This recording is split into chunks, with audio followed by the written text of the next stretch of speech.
All right, guys, welcome back to Dragonwings.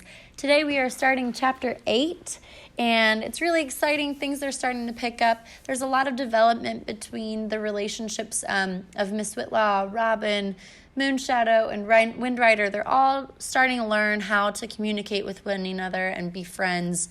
Also, some pretty exciting stuff. Windrider is getting better at building these model airplanes, which are just smaller gliders that he's able to, like a kite, throw up into the air and sort of make it fly. And then at the end, they even get to start talking to the Wright brothers, who again are the brothers who first created the very first airplane. So their names are Orville and Wilbur. So anytime you see those names, that's who they're talking about. So chapter 8 starts on page 171. It is called Earth, Wind, and Water, and it goes from June to September of 1905. This is a little bit of a longer reading, but bear with me. We're going to read the whole chapter today, and it'll be great. Here we go. That was how our correspondence began with the Wrights. Orville seemed to handle all their letter writing. He wrote impersonal letters, not because he was not a friendly man, but because he was the kind of man who did not often display his own inner emotions. He answered any of Father's questions readily enough, and his answers were always prompt. At that time, few of their fellow demons believed that the Wrights had really flown. Most demons thought that the Wrights were humbugs. It was not until a few years later, when they flew their flying machine in another land, demon land, France, I think that demons accepted flight as a fact. After Father got the first letter, he began to make larger glider models. They were mock-ups of the actual airplane, with wingspans of up to 5 feet. There were extra strings that led to the various rudders. The idea was to let Father see for himself how the airplane flew. Short of going to the Wrights and letting them teach us on their actual flying machine, it was the only way of learning how to fly. Robin was all excited by the mock-up gliders my father built. "How does it fly?" she demanded of the latest model. "Like dream," I said. "You ought see it ride winds like cloud." "Yes, we should see it," Robin said firmly. "We'll have a picnic at the beach. We haven't had one in just ages." "What about your aunt?" I asked. "You leave my aunt to me," Robin said firmly. "What about your father?" "You leave him to me," I said. That Saturday, we went on a picnic. The morning of Saturday, Father glanced at himself in the mirror. "I can't go out like that." On impulse, he searched through our trunk and took out a long red silk ribbon. "What's that?" I asked. "Your mother gave me this ribbon," Father said almost shyly, "the first year we were married." He dangled the ribbon. "She said it was to be my formal suit of clothes." He unbound his queue until his hair hung down loose on his back. Then he recombed it and rebraided the queue, intertwining the red ribbon through the braids. The red ribbon did make his hair look quite colorful, a little like the red lining around the scales of a black snake. Miss Whitlaw came out fresh and pert as a young girl on a first date. She wore the large kind of broad-brimmed hat that women wore in those days, which she tied down with a scarf that she had knotted underneath her chin. She had on a kind of little jacket over her blouse. Under her arm was a straw hamper. "I can't wait to see what you brought for our lunch," she said. "Neither can I," Father said, and explained that he had left all the buying up to me. We caught the streetcar to the park and part of the way toward Ocean Beach in the west. We walked along the sand dunes that seemed to stretch endlessly away on either side. To the north, we could hear the barking of seals from where they basked on Seal Rock. Robin and I went wading in the water, splashing one another. Then we had lunch.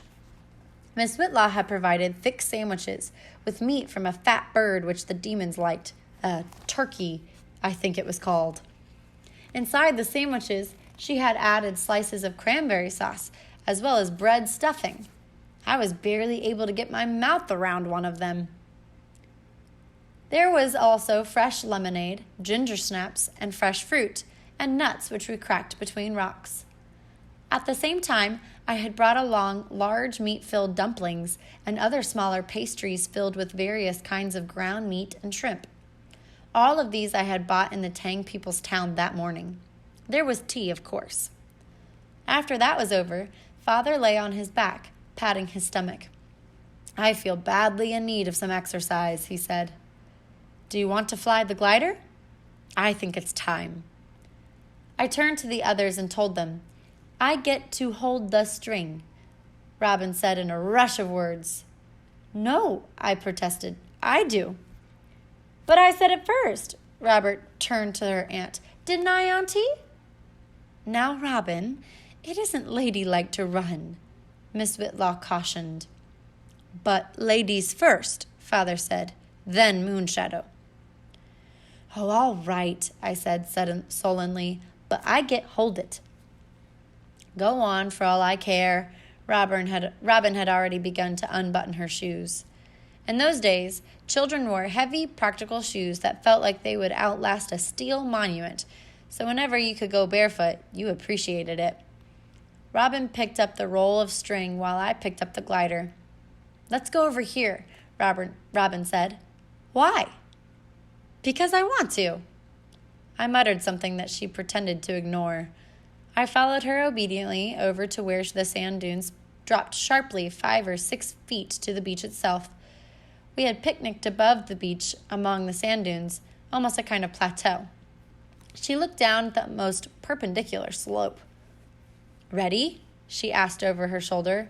"Yes."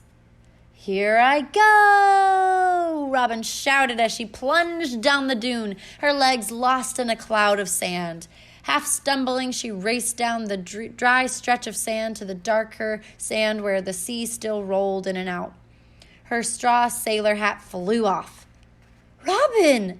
Miss Whitlaw shouted, but Robin was already 100 feet away now, standing ankle-deep in the surf. The line was already taut. "Let go," Father said. I did, and the glider leaped out of my hands 3 feet into the air and hovered indecisively. Robin ran parallel to the surf line, her pigtails flying. The glider was one of Father's earlier models, without the rudder controls. It was really like a big box kite in some ways. Suddenly, the sea winds caught the glider and lifted it up towards the sun, veering and soaring like a thing alive, pulling stubbornly at the string. Robin had stopped way down on the beach, a solitary little figure with the waves washing her legs. Father cupped his hands about his mouth. "Give it more string," he shouted to her. "Give it more string. It smells at home." And Robin did. She had to, or it would have been lost. Father went down then to fetch her hat. That long afternoon, we took turns flying the glider. First Robin, then me, then even Miss Whitlaw. "Flying is a rather exhilarating experience," she confessed to us. Her eyes were shining as a twist of her wrist sent the glider dipping and then rising. By the end of the day, it was Father's turn. I remember how he stood on the beach, his pants rolled up as he high-stepped, whooping and shouting through the surf. Once he stumbled and went down in the water, but he came right back up, laughing and spluttering and spitting out seawater. Triumphantly, he held up the string to show us he had held on to the glider. The sunset was beautiful that day. The sun was a bright orange disk hovering over the sea, and the sunlight glittered on the surface like a web of light or lace that ever changed its pattern. Clouds were coming in from the ocean now, and they were tinted a bright scarlet red as they bordered the sun. But the farther away they got, the more they showed a deep, solemn purple, and beyond that purple, it was black. And in some patches you could see the stars. But I like to think that they were not stars, but the eyes of dragons watching us from above. By now, it was Robin's turn again with the glider. But first, before he had let her take it up, Father had brought out a long red strip of paper. Last night I had seen him copy out the poem from the strip Lefty had given him, but he would not tell me why. Father attached the poem to the glider like a tail. It was only then that he would let Robin take it up. "Are the sunsets like this in China?" Miss Whitlaw asked. "Yes, just as lovely. Must be lovely all around world." We sat in silence as the thought of that, feeling suddenly peaceful and happy.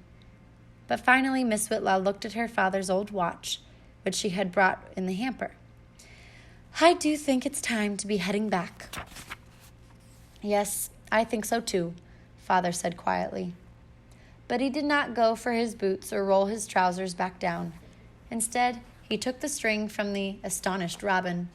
With one hand he held the string, and with the other he dipped into his pants pocket and pulled out his penknife. He put the string between his teeth and unfolded the blade. For one moment he watched, satisfied, as the glider tugged at the string in his hand and the poem fluttered. Then, with a sudden sweep, he cut the cord. "Mr. Lee!" Miss Whitlaw said in horror. "We make more," Father said. "What I make one day, I do again." And I knew he was thinking of more than just making glider models. The glider shot upward, trailing the line behind it. It hovered for a moment like a seabird, waiting for the great sea winds to catch it up so it could range long distances, perhaps all the way to the Middle Kingdom. Then the winds took it and swept it upward toward the west, and it was gone. Father calmly folded his knife. "It better not hold on to it," he added the typical way of the Tang person. "It bad glider anyway." Robin stared up at Father like he was crazy. It was a beautiful glider. "You like one?" Father asked. That won Robin over completely. "You bet," she said. "Robin," Miss Whitlaw snapped. "Really, Mr. Lee, I don't know what's gotten into that greedy child." Father held up his hand. "I take as compliment."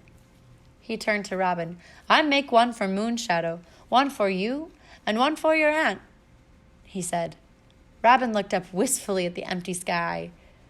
"But we have no glider now." "There be other days," I said. And there were. And there were other things we did, too, like going for evening rides on the cable car to get away from the heat. We rode on the outside so the breezes would cool us off. During this time, we were not completely cut off from the Tang people's town. Once a week, with my empty basket on my arm, I would walk the block down to the cable car line and ride a cable car over the steep hills into the Tang people's town. I could have walked that distance, but it was too risky when I was by myself. Once I was in the town, I would bring our letters and money to the headquarters of our district association so they could be sent home. Then I would pick up what letters had arrived and do some grocery shopping. By the time I caught the cable car back to Polk Street, my basket would be weighed down. It was not until late July that we received a reply from Mother and Grandmother to the letter Father had written them in May. Grandmother's letter was full of anxious advice, but her chief warning was to boil any water before we drank it. The demon's water, she informed us, was not very safe. Mother offered more advice and added that Father had been lucky that the man he had killed had had no close kinsmen, for that sort of thing had led to feuds in the past. Mother also said that she offered incense to the listener as often as she could, asking the listener to watch over us among the demons. Father was pretty sure they would be comforted by the letters we had written during the last 2 months, for they were full of our successes among the demons, and especially about our new friends. But then came one Sunday in August. Father had to go to one of Mr. Alger's houses to fix some pipes that had just broken, so that's left us without anything to do. But he had already made smaller glider models for the 3 of us. "Why don't we go fly them?" Robin asked. "I don't know," I said. I was reluctant to leave the house without Father, because of the demon boys. I could hear them playing in the street outside. "Oh, come on. I know an empty lot here, near here. It's real big and no trees, and it has some great winds." "No, I'd rather stay here." "Suit yourself," Robin said, "'cause I'm going." I started to fix dinner to occupy myself. Robin came out with her glider under one arm. She stopped when she saw what I was doing. She always asked about everything I did when I made dinner. I think secretly she was hoping to catch me making a dish of dog's or cat's meat. But that day, I was preparing squid. "Ugh, what's that?" She made a face. "Squid. Can't you tell?" I held up a bunch of tentacles about an inch long. She took one and examined it with interest. "Do you eat them like spaghetti?" she asked. I held up one 3-inch tentacle. "No, too small." She made a face. She was not afraid of frogs or snakes or the other things that demon girls were supposed to be afraid of. I approved of that. Coming from a farming family, where everyone, including the women, worked beside the men in the fields, we were not afraid of mice or frogs. You might be more annoyed with them for the damage they did or the noise they made. "Afraid?" "Of course not," she snapped. "You sure you don't want to go fly my glider with me?" "No." Robin stood on the steps. She heard the shrill voices of the boys, and suddenly she nodded her head as if she understood. I did not want to be patronized. "Well, why don't you go fly your glider?" I demanded. "Oh, I don't know," she said airily. "It's a little too late to do it. I guess I should get dinner ready too." She kicked me lightly. "Curse you for being a good influence on me." She went back inside and came out a few minutes later with a pan of peas to be shelled. She had taken off her coat and had put away her glider. She watched as I finished cutting up the squids and cleaning out the entrails that had become black with its ink. "Ugh, that's disgusting," she said. She sat down beside me and put the pan on her lap. She set down a pot next to her. "I'm not scared, mind you, just disgusted." "Sure," I said. She broke the pods with crisp, snapping sounds. "But I will own up to being scared of thunder. Lot of people scared." She went on breaking pea pods into the pot. "But now you take that Jack," she said. "You know him. He's the boy with the brown hair and freckles. Well, he's the biggest boy in our school, and yet I happen to know personally from Macy, his sister, that he'd rather die than let anyone know he was afraid of being hit in the nose, 'cause he's scared of the sight of blood, especially his." She studied me for a moment. She and I both knew the dragonish thing to do. Then she went back to shelling the peas. Outside in front of the house, I could hear the voices of Jack and his gang. I began to shell peas for a while. Robin and I both knew I did not walk on Polk Street much because of the demon boys. Suddenly, I put the last peas into the pot and got up. Robin raised her eyebrows. "Going for a walk?" "A little one," I said.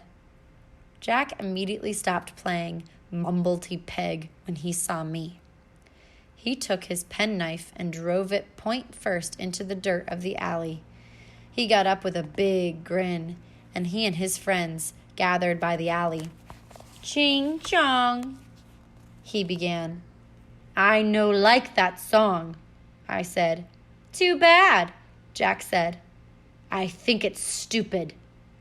Are you saying I'm stupid? Everyone know that." Jack charged at me with a shout. His friends behind him began to yell with shrill, excited voices. I am not much of a fighter, and I never will be. There was as much luck with me that day as anything else. I was smaller and maybe quicker, but with his long arms and his strength, Jack could have strung me from a lamppost. But Grandfather and the other older ones must have been there to help me at that moment. Jack expected me to run, probably. He never expected me to stand up and fight, and he did not even think of dodging. I swung out my fist and went right into his face. Jack sat down with a plop in the dirt, blood running down from his nose. "You hit me," he said in surprise. "What you expect?" I asked. I doubted if I would ever get such a lucky punch in again.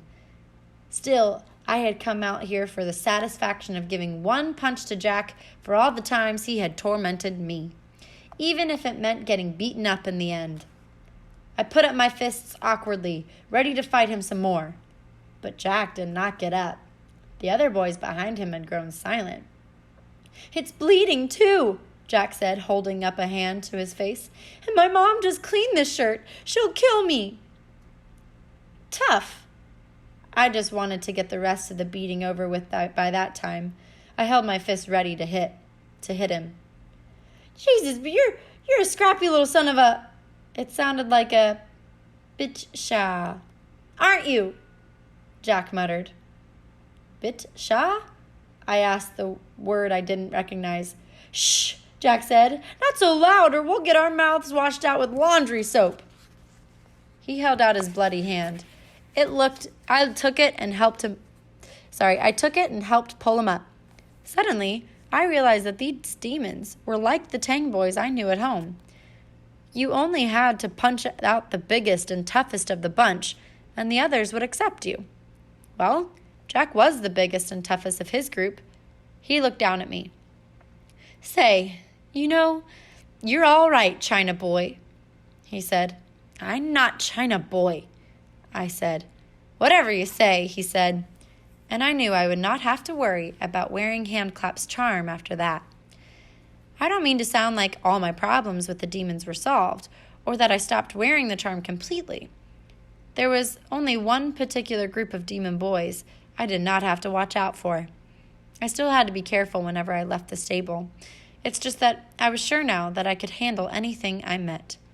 My fists and my brain and my feet were as good a set of charms as the charm from Handclap.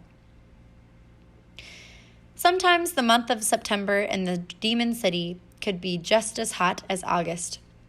And it was one such evening that we went out into the backyard because the house and stable had not cooled off as fast as the outside. We sat in chairs that we brought out. Robin, who knew something of the stars, began to name the constellations for us. "See that milky streak there? That's the Milky Way. And on one side, you see Aquila. That's Latin for eagle. And on the other side, you see Lyrna, or lyre. That's the kind of harp. That constellation you call eagle, what you call that star?" Father pointed to the brightest star. "Altair." "And bright star of lyre?" "Vega." "Well, if you take those 3 stars of your eagle and forget about others, you get what we call the cowherd. And if you take those 3 stars of lyre and forget about other stars, you get," Father turned to me, "what you call it?" "Spinning maid," I said. "Just so," Father said. And he went on to tell their story, how long ago an angel who kept the herd of cows in the sky married an earth girl, the spinning maid, and took her to live with him in heaven. They spent so much time together that they did not do their work. The cows wandered all over heaven, and cloth did not get woven. The untended cows trampled into the palaces of the gods, and the gods themselves began to wear tattered robes because there was no cloth from which to make new ones. Finally, the Jade Emperor decided that the situation was impossible. "We must separate the two," he said. And his wife, taking a hairpin from her chair, dug a great ditch across the sky and created a river filled with a silvery white liquid, which Robin called the Milky Way, but which we called the Silver River. The 2 lovers wept so much that the Jade Emperor took pity on them and told them that on the 7th day of the 7th month they could visit one another. And on that night all the magpies of the world gathered together at the river and form a bridge, their wings interlaced, and they stay there, even though the passing lovers wear their feathers off their heads and wings. "But that's such a sad story," Robin said. "Yes, it is," Father said. But I saw he was looking up at the Silver River and thinking not of the story, but of Mother and himself. Only between them, no magpies formed a bridge across the oceans. Miss Whitlaw realized that too, I think, and so she changed the subject. So, tell me, Mr. Lee, if we took our constellations and broke them up into bits and then reassembled them using the pieces of different constellations, we would get the Chinese constellations? Yes, Father said. We see the same thing and yet find different truths, Miss Whitlaw mused. She pointed up at another group of stars. What do you call that, Robin? The twins, she said. I turned to Father. And what you call that? And Father perked up as he showed the Whitlaws how to realign them into another shape and told the story of that. Miss Whitlaw encouraged Father for a bit longer until he and Robin began naming constellations and then rearranged the stars into other shapes. I looked at Miss Whitlaw. She winked at me. She had distracted Father. All right, that's where we'll stop. That was a really awesome chapter, and I'm excited to read chapter 9 tomorrow. We'll see what happens.